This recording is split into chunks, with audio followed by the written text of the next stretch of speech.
Bibliophiles of the internet, today I'm back to share my April wrap-up. Yes, this is somewhat delayed. I was traveling, I was out of state, I had a great time, thank you very much for asking, but now I'm back and ready to talk about some books, so let's get into it. The first book I read in April was Something Kindred by Sierra Birch. I did receive a finished copy from FSG Books for Young Readers as part of a book tour they put on because originally this was supposed to come out in April, but the release date was recently pushed back to August 2nd. This is a queer, paranormal, coming-of-age story described as magical realism meets Southern Gothic. Our main character, Jerica, just wants to spend the summer before senior year soaking up the sun with her friends, but she finds herself moving back to her small Maryland hometown where her estranged grandmother lives. Her grandmother is actually sick and dying, and so even though their relationship is incredibly strained because of things like abandonment and disconnection, Jerica and her mom are still showing up to help take care of her and say goodbye before it's too late. So Jerica is trying to form a connection with this grandparent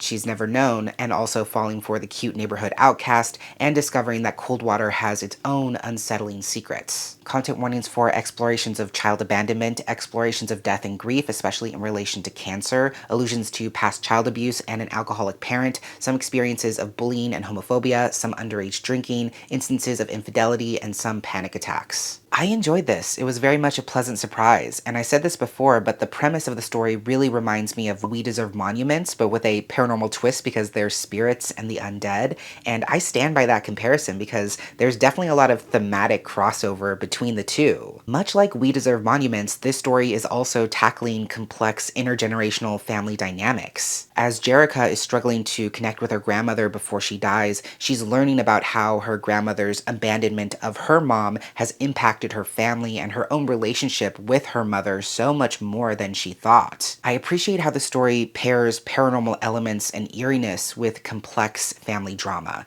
The same way Jerica fears the spirits haunting the town because she doesn't understand them, she also fears the truths her family has yet to face because those also can't be seen unless hit by a certain slant of light. Through both the paranormal and familial elements, the story really explores the difference between merely recognizing that trauma has occurred versus actively contending with that trauma and struggling to try and heal those wounds. While I was reading this, I was thinking a lot about how healing is an active word. It's not passive, nor is it something achieved through passivity. Healing is not something that magically happens on its own just because you know it has to happen. You actually have to get your hands dirty and do the work. You need to name the hurts that need to be named. You need to have the difficult conversations that need to be had. You need to take a hard look at yourself and the people around you and assess the things that need to change and how they should change. The supernatural side of the story, which I would say is much less prominent compared to the family dynamics, but not in a way that's unwelcome,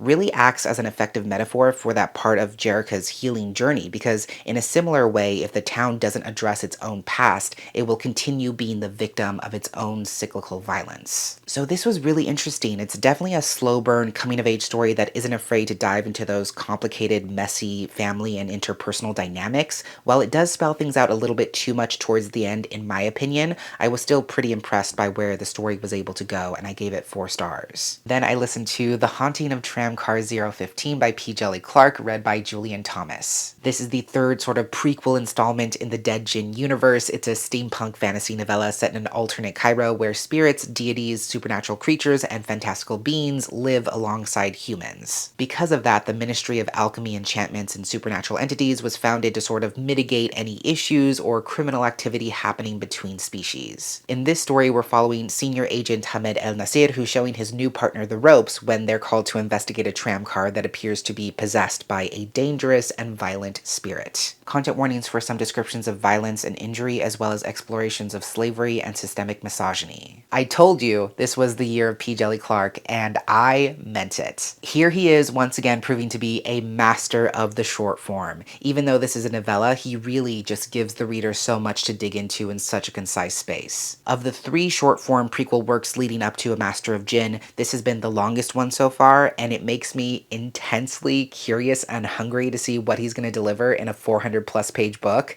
I am so excited to find out. I feel like I say this all the time, but I really am just a simple person. When I hear stories about haunted shit, I'm immediately on board. No pun intended. because it's about a tram. And I shouldn't be surprised that P. Djeli Clark is able to flip what seems like a straightforward haunting on its head and make the reader ponder the politics and civil rights of ghosts. Again, the story is already blending so many things I love: historical fantasy, steampunk, a classic detective story, paranormal activity, and then it makes me stop in my tracks and reconsider the dynamics between humans and spirits, the banisher and the banished. So often the power dynamic in a horror story or paranormal story is to position humans as being inherently innocent in comparison to whatever's haunting or hunting them, which is considered to be evil. We understand the human characters as not only having the right to defend their lives, but to continue existing because that life, that potential is worth more, whereas the ghost, the spirit, the demon, the undead has presumably already had its chance to live, or has not come across its ability to exist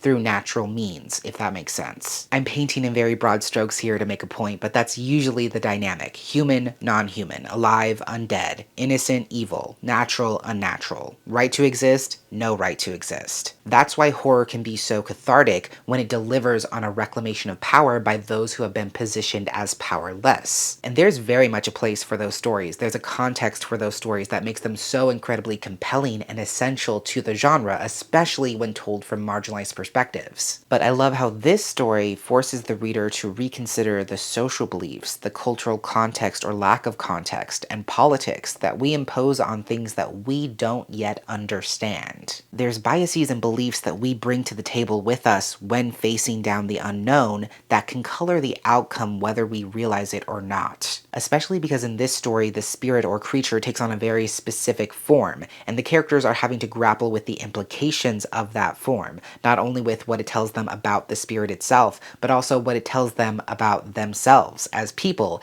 based on the desired elicited reactions and assumptions. So this was incredible. It has all the best parts of its various genres. It has mystery, suspense, action, creepiness, entertainment value, endearing and interesting characters in familiar tropes and dynamics. But it also makes you rethink the dynamics of paranormal horror in complex and unexpected ways. I have no notes. I love this. I gave it 5 stars. Then I read Winnie, Nash is Not Your Sunshine by Nicole Melleby, which was kindly sent to me by Algonquin Young Readers and came out on April 2nd. This is a queer contemporary middle grade story about Winnie Nash, whose parents are expecting their second child after a series of miscarriages. Because it's such a precarious situation, they don't want Winnie to stress out about it, so they sent her to spend the summer with her grandma in New Jersey. Not only are the two of them practically strangers, but her grandma also doesn't know that Winnie is queer or how her parents' trouble with conceiving has affected their family in the past. So Winnie will have to keep quiet about all of that, even though it's all she can think about, and even though one of the cute neighborhood girls wants to be friends. Content warnings for references to homophobia as well as references to depressive episodes and miscarriage. I said this in my Instagram post, but this is like messy sad girl fiction, but for the middle grade crowd, which I kind of love because there's not a lot of things that really fit into that space. I think you can glean from the synopsis that this is not an easy breezy coming of age story. It touches on deeply emotional things like mental health and miscarriage,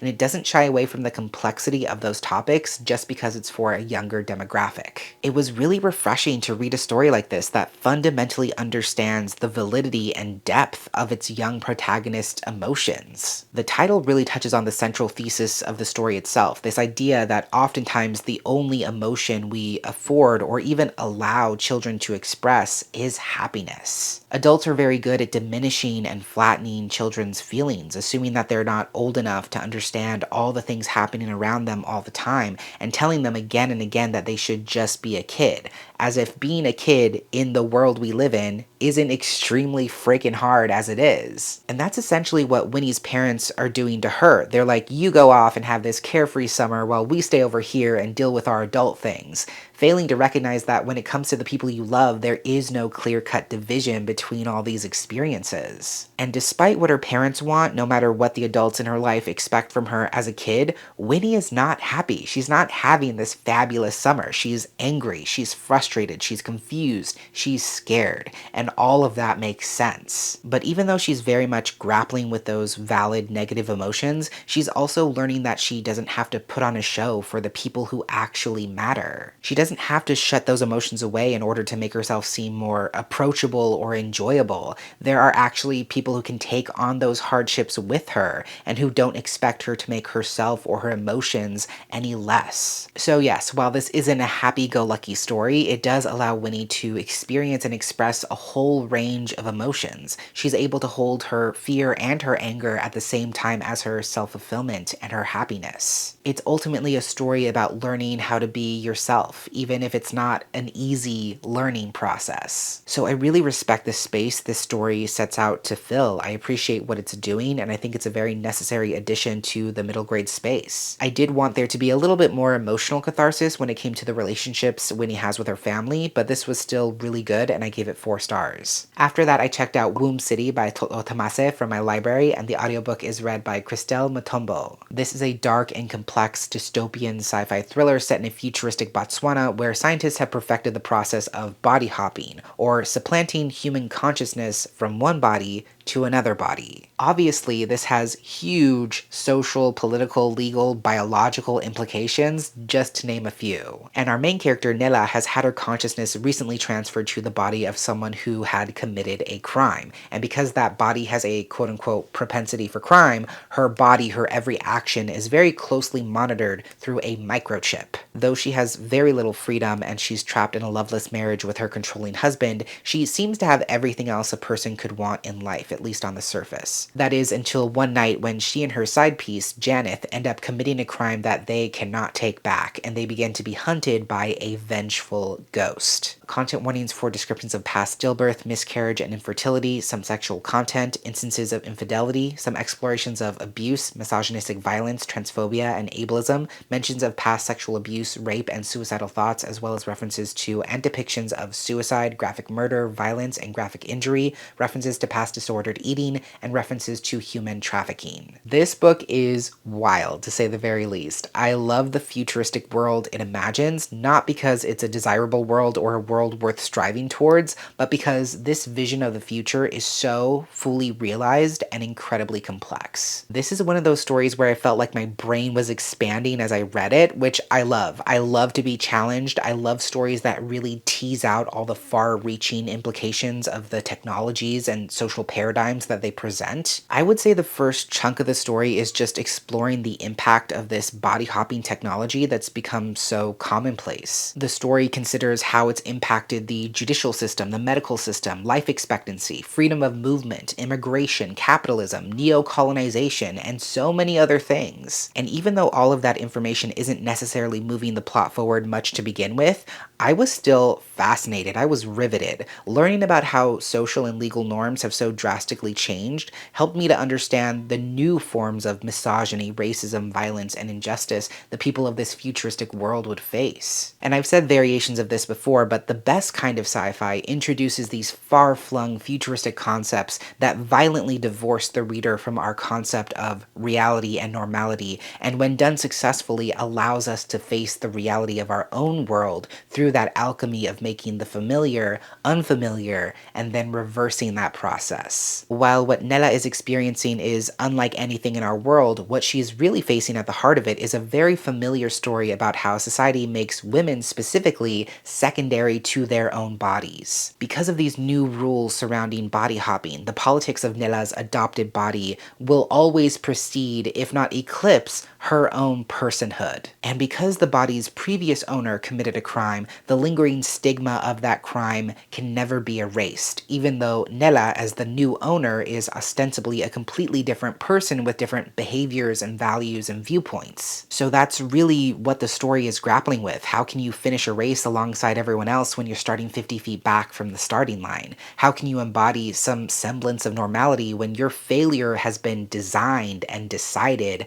long before you ever began? So the story devolves into an intense, violent reckoning for Nella as she gradually realizes that she will never be able to win if she adheres to the rules that so strictly police every inch of her existence. There is no avenue for her to prove herself as being worthy enough, good enough, innocent enough within this system of power that has presupposed her guilt and her lesserness. Violent deviation is the only choice she has left. The path of least resistance will never lead to freedom. Freedom is resistance. This was such an intense sci-fi thriller. Honestly, I'm not even smart enough to address half of what this story is undertaking, and undertaking in such a deft and thoughtful way. It was supremely satisfying and cathartic to see where the story was able to go in the end, and even though the pacing could have been a little bit tighter, it was still really freaking good. I gave this 4.5 stars. Then I read another library book, which was Squire by Sarah Alfaghi and Nadia Shamas. As I said in my last video, this is a graphic novel co-created by a Jordanian American and Palestinian American illustrator and author respectively.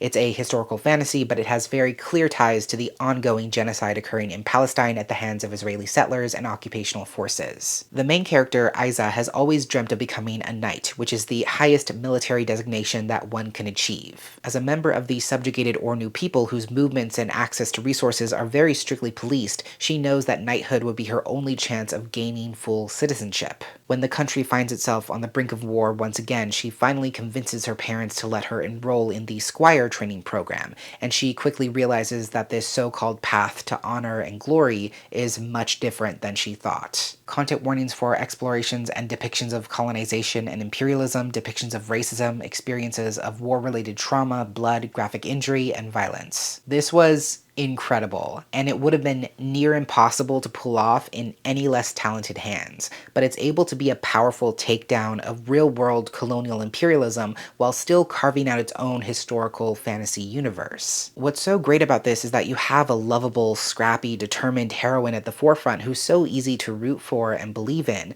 but it's also very clear to you as the reader that she is deeply invested in and committed to the wrong things. Everything about her world has been shaped by occupational imperialism, so it makes a twisted kind of sense that she ends up revering the very same power that oppresses, because that power has been proven. The occupational law states that the only way for her to rightfully, legally obtain citizenship, and by extension, her own freedom and her family's freedom, is to join the army. And because she knows firsthand the kind of power the military has, she fully buys into that promise. But as the story progresses, she's slowly but surely coming to see that there is nothing noble or just about imperialism or occupational violence, and that the higher she rises in the ranks, the closer she is to becoming the oppressor herself. So even though it feels like this classic underdog fantasy adventure story where a young character is trying to prove their worth to their peers and themselves, the real work of the story is de-romanticizing imperialism and its volatile consequences from the inside. It's not only about grappling with our role and our complicity in imperial and colonial systems of power, but also understanding that war is waged with far more than just violence. Yes, militaristic brutality and violence plays a key role in the active colonization and occupation of land,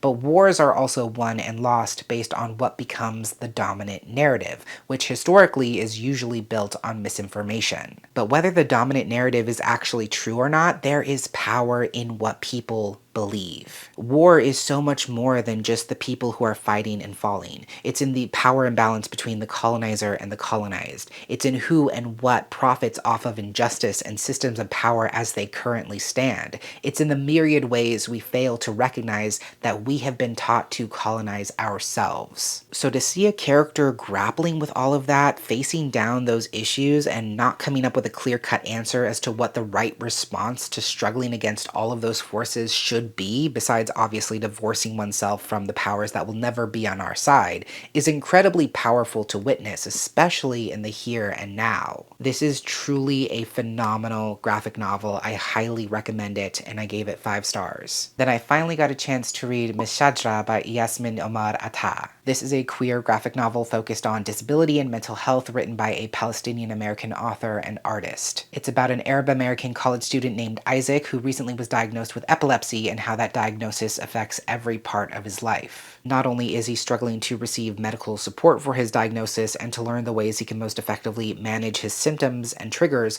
but he's also struggling to maintain relationships with the people around him and to not fail his classes. Content warnings for depictions of epileptic episodes, graphic depictions of injury and blood, experienced ableism, both internal and external, and some explorations of prescription abuse and suicidal thoughts. I'll try to be quick because I don't think I have too much to say say about this. I think the biggest standout in the story is the artwork itself. It's striking, it's bold, it's colorful. The drastic change in coloring very effectively and clearly illustrates the disruptive nature of this character's triggers and episodes. And I think it's so important how the story makes space for Isaac's frustration and exhaustion. I think so often the predominant narrative with disability, specifically in media, is that you get a diagnosis, then things make sense, you get the help you need, your life improves. But the reality for so many disabled people is that you just have to take things day by day because you never know what's going to come next. And because of systemic ableism, you never know when you're going to run into a barrier or even lose access to the health resources you need to live. The story doesn't downplay any of those things. Isaac is struggling. He's having to explain his own disability to medical professionals, try different regimens of medicine, deal with family and friends who don't quote-unquote believe in his diagnosis in the first place. So there's a lot of anger, a lot of exhaustion, a lot of disassociation as a coping mechanism. And while those things may not be the most palatable feelings, they're all incredibly valid responses. My biggest hangup with the story, if you can even call it that, is that there isn't really an overarching plot, but more importantly, a lot of the conversations about epilepsy, while important in their own right, feel very rudimentary and almost forced at times. It makes all the sense in the world that the author would want to shed light on the misconceptions and forms of ableism that epileptic folks face, especially because it's a lesser discussed and lesser visible disability, but the trade-off is that a lot of the conversations Isaac is having with the people around him just don't feel organic. It's very soapbox, it's very 101. But it's also worth remembering that this first came out in 2017, which was a very different landscape in relation to disability representation. So the story was actually kind of groundbreaking for when it was initially published, and I think it's very important to also take that context into account. All of that said, I definitely want to read more from this author. I know they recently released a new graphic novel, which is really exciting.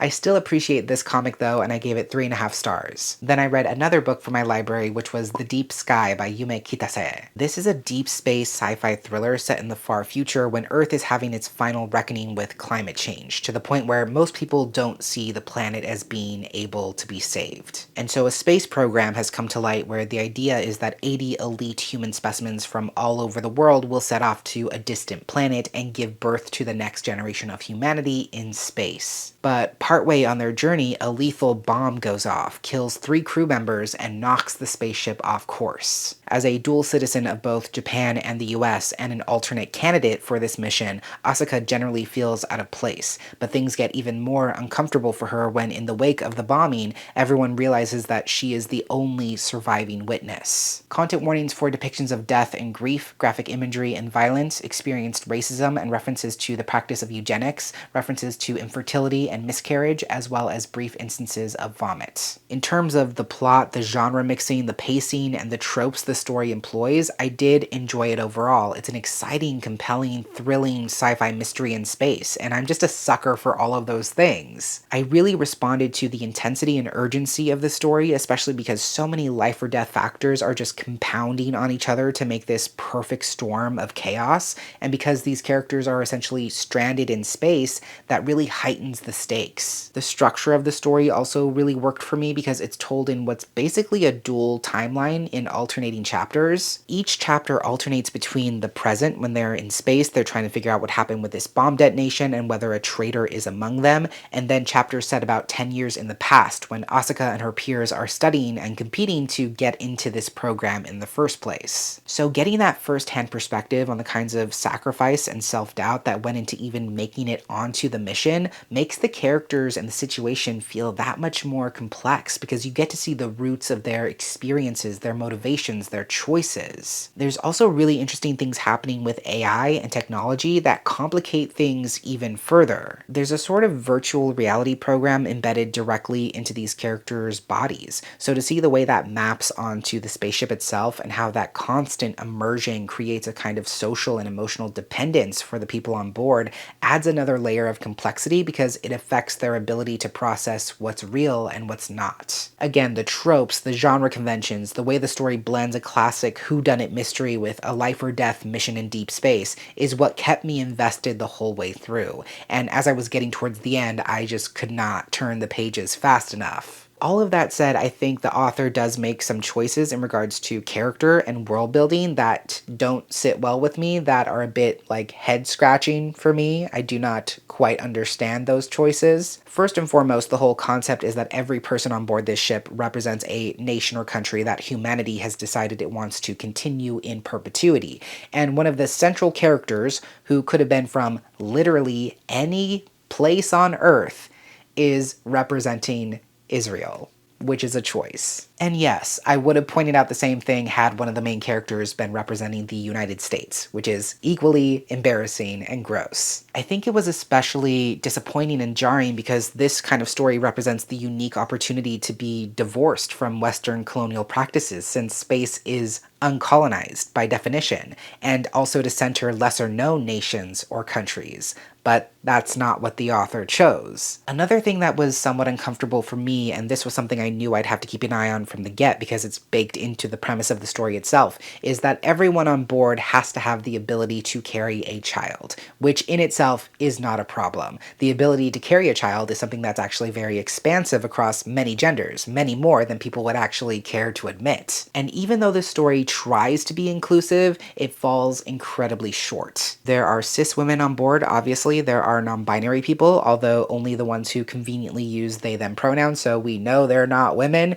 And there's only one named trans man who is very much in the background. So because it's very limited in scope and fails to show any kind of meaningful gender diversity or expansiveness, whether the intention or not, it ends up positioning non-binary and transspec folks as being women light. It's the same energy as when people say things are for women and non-binary folks. So again, there are off-color cultural choices and world-building choices, especially with some of the technology, which leads to more questions than answers, that occasionally took me out of the story every now and then. So even though I did enjoy the action and intensity of the story and the reading process itself, when I balance everything out, I think it ends up being a strong 3 to 3.5 stars. Penultimately, I read an early copy of Celestial Monsters by Aidan Thomas, which comes out from Fievel and Friends on September 3rd. I can't actually tell you much about the second book. It is the sequel and finale to the Sunbear Trials, which everyone knows as being like The Hunger Games meets Percy Jackson, but if Percy Jackson were about a pantheon of Mexican gods. Every decade, the power of the sun needs to be replenished, and the only way to do that in this fantasy world is through a sacrifice, which is considered a tremendous honor among the gods and demigods. So that's why every 10 years they host the Sunbear Trials, where the most powerful and worthy semidioses compete to see which of them will perform the sacrifice and which one will become the sacrifice. In terms of content warnings, I'm gonna be honest, I was so caught up in reading this one that I didn't do a great job of noting content warnings.